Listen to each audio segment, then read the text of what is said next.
ಜೈ ಭೀಮ್. ಕರ್ನಾಟಕ ರಾಜ್ಯದ ದಲಿತ ಸಂಘಟನೆಗಳ ಕರ್ನಾಟಕ ರಾಜ್ಯದಲ್ಲಿ ಬಾಬಾ ಸಾಹೇಬ್ ಅಂಬೇಡ್ಕರ್ ಸಂಘಟನೆ, ಸ್ವಾಭಿಮಾನ ಸಂಘಟನೆ, ಜೈ ಭೀಮ್ ಸಂಘಟನೆ, ಕನ್ನಡ ನಾಡಿನ ಸಂಘಟನೆ, ಕರ್ನಾಟಕ ರಾಜ್ಯದ ಸಂಘಟನೆಯ ಅಧ್ಯಕ್ಷರುಗಳೇ ಹಾಗೂ ಕಾರ್ಮಿಕರ ನಾಯಕರುಗಳೇ ಮತ್ತು ಕಾರ್ಮಿಕರ ಸಂಘಟನೆ ಅಧ್ಯಕ್ಷರುಗಳೇ, ಮಹಿಳಾ ಅಧ್ಯಕ್ಷರುಗಳೇ, ಕರ್ನಾಟಕ ರಾಜ್ಯದಲ್ಲಿ ದಲಿತ ಅಂದಿಸಿಕೊಂಡಿರುವ ಶೋಷಿತ ವರ್ಗದವರ ಇವತ್ತು ಕರ್ನಾಟಕ ರಾಜ್ಯದಲ್ಲಿ ಪ್ರತಿಯೊಂದು ಜಿಲ್ಲೆಗಳಲ್ಲಿ ಇವತ್ತು ಶೋಷಣೆ ಒಳಗಾಗುತ್ತಿದ್ದೀರಿ. ಕರ್ನಾಟಕ ರಾಜ್ಯದಲ್ಲಿ ಇರುವಂಥ ದಲಿತ ಸಂಘಟನೆಯ ಎಲ್ಲ ಹಿರಿಯ ನಾಯಕರುಗಳೇ ಏನು ಮಾಡುತ್ತಿದ್ದೀರಿ? ದಯವಿಟ್ಟು ಪ್ರತಿಯೊಂದು ಜಿಲ್ಲೆಗಳಲ್ಲಿ ಇವತ್ತು ಶೋಷಣೆ ಒಳಗಾಗುತ್ತಿದ್ದಾರೆ. ಈಗಾಗಲೇ ದೇವ ಹಾಗೂ ಅವರ ಟೆಂಪಲ್ಗೆ ಪ್ರವೇಶ ಮಾಡೋದಕ್ಕೆ ಕೆಲವೊಂದು ಜಿಲ್ಲೆ ಒಳಗಡೆ ಅವರನ್ನು ಶೋಷಣೆ ಮಾಡಿ ಅವರನ್ನು ಕಂಬಕ್ಕೆ ಕಟ್ಟಿ ಅವರ ಮೇಲೆ ಹಲ್ಲೆ ಮಾಡಿದ್ದಾರೆ. ಕರ್ನಾಟಕ ರಾಜ್ಯದಲ್ಲಿ ಇರುವಂಥ ದಲಿತ ನಾಯಕರುಗಳೇ, ನಿಮಗೆ ಯಾರಿಗೂ ಕಣ್ಣು ಕಾಣುತ್ತಿಲ್ಲವ? ಏಕೆಂದರೆ ದಲಿತರು ಅಂತ ಎಲ್ಲ ಕಡೆ ಬೆಂಗಳೂರು ರಾಜಧಾನಿಯಲ್ಲಿ ಕುಂತುಕೊಂಡು ಹೋರಾಟ ಮಾಡುತ್ತೀರಿ. ಏಕೆ ಸ್ವಾಮಿ? ನೀವೆಲ್ಲ ದಲಿತರು ಅಂದುಕೊಂಡು ಬಾಬಾ ಸಾಹೇಬ್ ಅಂಬೇಡ್ಕರ್ ಅವರ ಸಂಘಟನೆಗಳಲ್ಲಿ ಹೋರಾಟ ಮಾಡುತ್ತೀನಿ ಅಂತ ಕೇಳುತ್ತೀರಲ್ಲ. ಇವತ್ತು 32 ಜಿಲ್ಲೆಗಳಲ್ಲೂ ಶೋಷಣೆಗೆ ಒಳಗಾಗುತ್ತಿದ್ದಾರೆ. ಮಹಿಳೆಯರು ಶೋಷಣೆ ಒಳಗಾಗುತ್ತಾರೆ ಮತ್ತು ಯುವಕರು ಮತ್ತು ಸಣ್ಣ ಮಕ್ಕಳು ಸುಧಾ ಇವತ್ತು ದಲಿತರನ್ನು ಶೋಷಣೆ ಮಾಡಿ ಮೇಲ್ಸಮಾಜದವರು ಇವತ್ತು ಒಂದೊಂದು ಹೋಬಳಿಯಲ್ಲಿ ಆಯಾಯ ಊರಲ್ಲಿ ಇರುವಂಥ ದೇವ ಮಂದಿರಗಳಲ್ಲಿ ಪ್ರವೇಶಕ್ಕೆ ಅಡ್ಡಿ ಮಾಡುತ್ತಿದ್ದಾರೆ. ಕರ್ನಾಟಕ ರಾಜ್ಯದ ಗೃಹ ಸಚಿವರಾದ ಪ್ರಿಯಾಂಕ ಖರ್ಗೆ ಅವರೇ ಏನು ಮಾಡುತ್ತಿದ್ದೀರಿ ಸ್ವಾಮಿ? ದಯವಿಟ್ಟು ಇದು ಕರ್ನಾಟಕ ರಾಜ್ಯದಲ್ಲಿ 32 ಜಿಲ್ಲೆ ಒಳಗಡೆ ಪ್ರತಿಯೊಂದು ದಲಿತರಿಗೆ ಶೋಷಣೆ ಆಗುತ್ತಿದೆ. ಏನು ಮಾಡುತ್ತಿದ್ದೀರಿ? ದಯವಿಟ್ಟು ನೀವು ವರದಿ ತರಿಸಿಕೊಡಿ. ಆಯಾಯ ಜಿಲ್ಲೆಯ ಜಿಲ್ಲಾಧಿಕಾರಿಗಳಿಗೆ, ತಹಸೀಲ್ದಾರ್ ಅವರಿಗೆ ಒಂದು ಆದೇಶ ಮಾಡಿ. ಪ್ರತಿಯೊಂದು ಜಿಲ್ಲೆ, ತಾಲೂಕು, ಹೋಬಳಿಗಳಲ್ಲಿ ದಲಿತರನ್ನು ರಕ್ಷಣೆ ಮಾಡೋಕ್ಕೋಸ್ಕರ ಒಂದು ಆದೇಶ ಮಾಡಿ. ಇವತ್ತು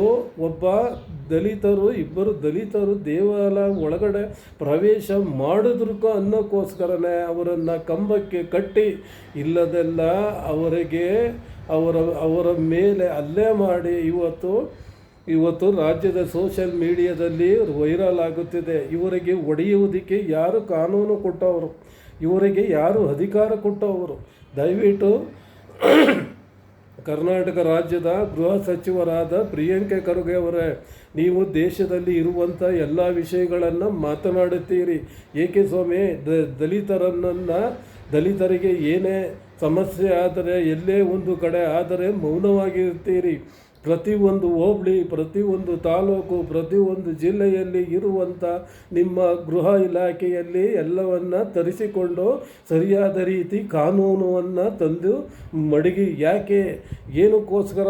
ನಾವು ಈ ರಾಜ್ಯದಲ್ಲಿ, ದೇಶದಲ್ಲಿ ಬದುಕುವಂಥ ಹಕ್ಕುಗಳಿಲ್ಲವೇ? ದಯವಿಟ್ಟು ಗೃಹ ಸಚಿವರಾದ ಪ್ರಿಯಾಂಕ ಖರ್ಗೆ ಅವರೇ, ನೀವು ಈ ಕರ್ನಾಟಕ ರಾಜ್ಯದ ಗೃಹ ಸಚಿವರಾಗಿದ್ದೀರಿ. ಅದೇ ರೀತಿ ಕರ್ನಾಟಕ ರಾಜ್ಯದ ಮುಖ್ಯಮಂತ್ರಿಗಳಾದ DK ಶಿವಕುಮಾರ್ ಸಾಹೇಬ್ರ, ನೀವು ರಾಜ್ಯವನ್ನು ಆಡಳಿತ ಮಾಡುತ್ತಿದ್ದೀರಿ.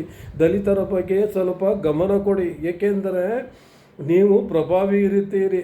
ನಿಮ್ಮ ಸಮಾಜಗಳಲ್ಲಿ ನಮಗೆ ದೌರ್ಜನ್ಯ ನಡೆಯುತ್ತಿದೆ.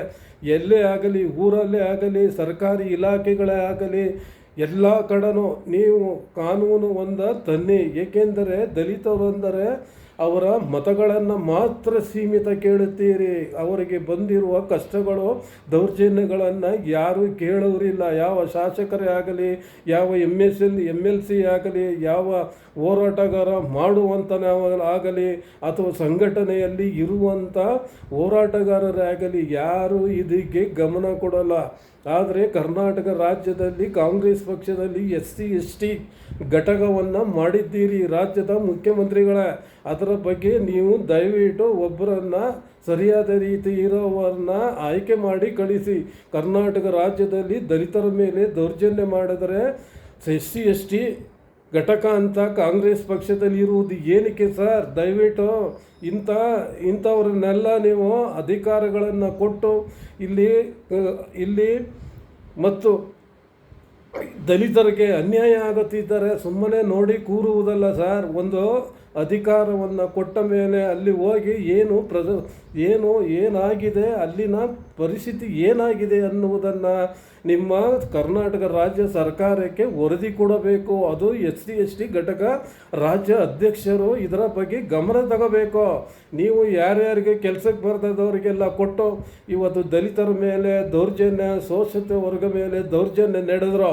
ಕರ್ನಾಟಕ ರಾಜ್ಯ ಸರ್ಕಾರದಲ್ಲಿ ಯಾವುದೇ ರೀತಿ ಯಾವ ಶಾಸಕರುಗಳಾಗಲಿ ಅಥವಾ ಯಾವ ಸಚಿವರುಗಳಾಗಲಿ ಇದರ ಬಗ್ಗೆ ಗಮನ ತರುತ್ತಿಲ್ಲ.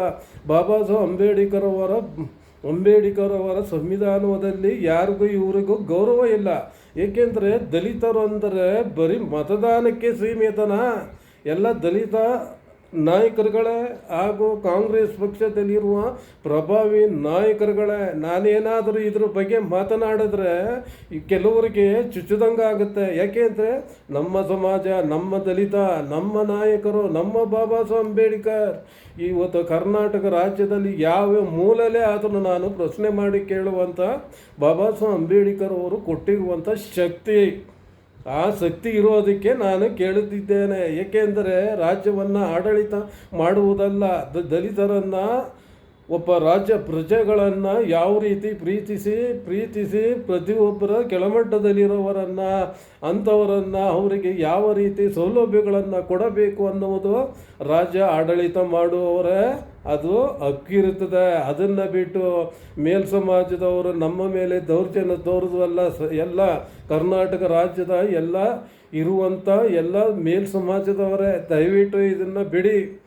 ಇವತ್ತು ಕುವೆಂಪು, ಬಸವಣ್ಣನವರು, ಭಕ್ತ ಕನಕದಾಸ್ ಅವರು ಇಂಥ ಮಹಾನಾಯಕರುಗಳೆಲ್ಲ ಏನು ಹೇಳಿದ್ದಾರೆ ಸ್ವಾಮಿ? ದಯವಿಟ್ಟು ಅಂಥ ಕವಿಗಳನ್ನು ನಾಡನ್ನು ಇರುವಂಥ ನಾಡಲ್ಲಿ ಶೋಷಣೆ ಮಾಡುತ್ತೀರಿ. ಯಾಕೆ? ದೇವರು ನಿಮ್ಮೊಬ್ಬರಿಗೆನಾ? ಆದರೆ ದಲಿತರಿಗಿಲ್ವಾ? ಆದರೆ ದಲಿತರ ಕಾಣಿಕೆಗಳು ಬೇಕು, ದಲಿತರ ಕೈ ಮುಗಿಯೋದಕ್ಕೂ ಬೇಕು. ಆದರೆ ದಲಿತರು ಒಳಗಡೆ ಪ್ರವೇಶಿಸಕ್ಕೆ ಮಾತ್ರ ಬೇಕಾಗಿಲ್ಲ. ಇದು ಯಾವ ನ್ಯಾಯ? ಇದೇನಾ ಶ್ರೀಕೃಷ್ಣ ಪರಮಾತ್ಮ ಹೇಳಿರುವುದು? ಇದೇನಾ ನಿಮ್ಮ ಶ್ರೀಮನ್ನಾರಾಯಣ ಹೇಳಿರೋದು?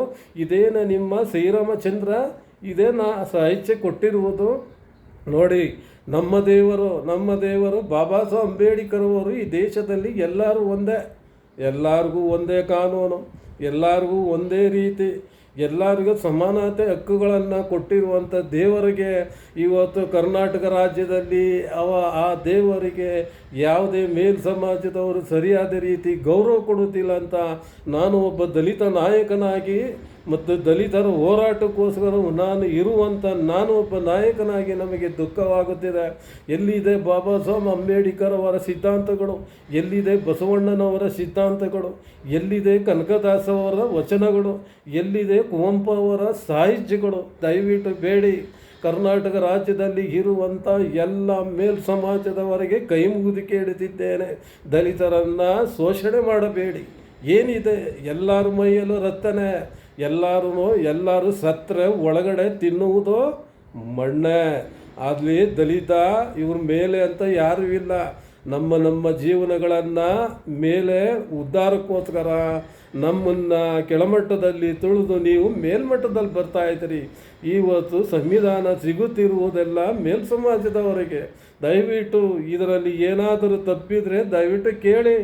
ಯಾರೇ ಆಗಲಿ ಕರ್ನಾಟಕ ರಾಜ್ಯದಲ್ಲಿ ನಾನು ಅದಕ್ಕೆ ಉತ್ತರ ಕೊಡಬಲ್ಲೆ ಅಂತ ನಾನು ನಮ್ಮ ದಲಿತರಿಗೆ ಅನ್ಯಾಯ ಆಗಿರುವುದನ್ನು ಕರ್ನಾಟಕ ರಾಜ್ಯದ ಮುಖ್ಯಮಂತ್ರಿಗಳೇ, ಗೃಹ ಸಚಿವರೇ ದಯವಿಟ್ಟು ಪ್ರತಿಯೊಂದು ಜಿಲ್ಲೆಗಳಲ್ಲಿ ನೀವು ಪರಿಶೀಲನೆ ಮಾಡಿ ವರದಿ ತರಿಸಿಕೊಂಡು ಅಲ್ಲಾಗುತ್ತಿರುವಂಥ ದೌರ್ಜನ್ಯಕ್ಕೆ ಸರಿಯಾದ ರೀತಿ ಕಾನೂನು ತನ್ನಿ ಅಂತ ಈ ಮೂಲಕ ಹೇಳಿ ನಿಮಗೆ ಈ ಲೈವನ್ನು ತಿಳಿಸ್ತೇನೆ.